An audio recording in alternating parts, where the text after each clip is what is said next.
જેને પોતાના ઠેકાણા નથી, જ્યાં ગુજરાતમાં 136 સીટ ઉપર ડિપોઝિટ ગુમાવી છે, જેના 5 જણા ચૂંટાયા હતા ને એમાં એમનો એક પણ મૂળભૂત એનો કેન્ડિડેટ નહોતો.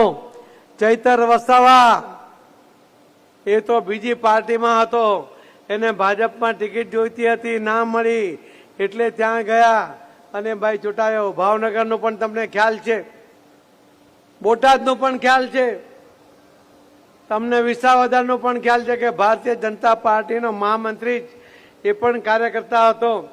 આજે ચૂંટાયા છે એ એમના વિચારધારા પર નથી ચૂંટાયા, એ પોતાની તાકાત પર ચૂંટાયા હતા. પણ હવે ગુજરાતની પ્રજા ત્રીજી પાર્ટીને જીતાડવા માટે ક્યારેય ટેવાયેલી નથી. એનો ઇતિહાસ એવું કહે છે કે ત્રીજી પાર્ટી માટે અહીંયા ક્યાંય કોઈ સ્થાન નથી.